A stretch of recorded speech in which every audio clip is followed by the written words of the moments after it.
Everyone has two natures.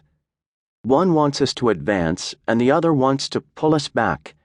The one that we cultivate and concentrate on decides what we are at the end. Both natures are trying to gain control.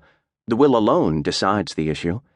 A man by one supreme effort of the will may change his whole career and almost accomplish miracles.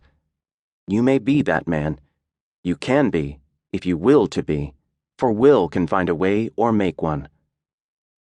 I could easily fill an audiobook of cases where men plodding along in a matter-of-fact way were all at once aroused, and as if awakening from a slumber, they developed the possibilities within them, and from that time on were different persons. You alone can decide when the turning point will come. It is a matter of choice whether we allow our diviner self to control us, or whether we will be controlled by the brute within us. No man has to do anything he does not want to do. He is therefore the director of his life, if he wills to be. What we are to do is the result of our training. We are like putty and can be completely controlled by our willpower. Habit is a matter of acquirement. You hear people say, he comes by this or that naturally, a chip off the old block, meaning that he is only doing what his parents did. This is quite often the case. There's no reason for it, for a person can break a habit just the moment he masters the I will. A man may have been a good-for-nothing all his life up to this very minute, but from this time on he begins to amount to something. Even old men have suddenly changed and accomplished wonders. I lost my opportunity, says one.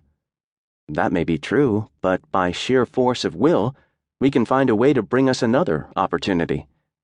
There is no truth in the saying that opportunity knocks at our door but once in a lifetime. The fact is, opportunity never seeks us, we must seek it. What usually turns out to be one man's opportunity was another man's loss. In this day, one man's brain is matched against another's. It is often the quickness of brain action that determines the result. One man thinks, I will do it, but while he procrastinates, the other goes ahead and does the work. They both have the same opportunity. The one will complain of his lost chance, but it should teach him a lesson, and it will, if he is seeking the path that leads to success. Many persons read good books, but say they do not get much good out of them. They do not realize that all any book or any lesson course can do is to awaken them to their possibilities, to stimulate them to use their willpower. You may teach a person from now until doomsday, but that person will only know what he learns himself.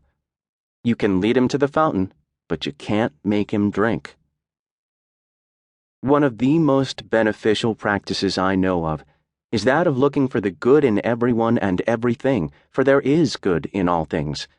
We encourage a person by seeing his good qualities, and we also help ourselves by looking for them. We gain their good wishes, a most valuable asset sometimes. We get back what we give out. The time comes when most of us need encouragement, need buoying up. So form the habit of encouraging others, and you will find it a wonderful tonic for both those encouraged and yourself, for you will get back encouraging and uplifting thoughts.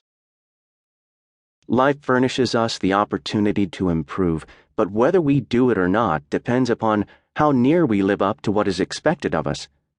The first of each month, a person should sit down and examine the progress he has made.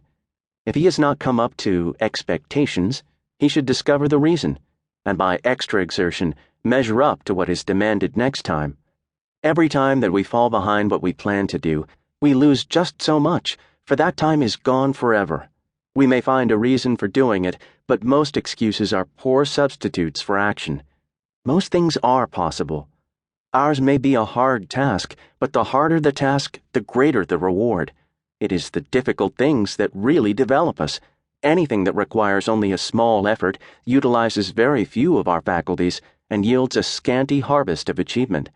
So do not shrink from a hard task, for to accomplish one of these will often bring us more good than a dozen lesser triumphs.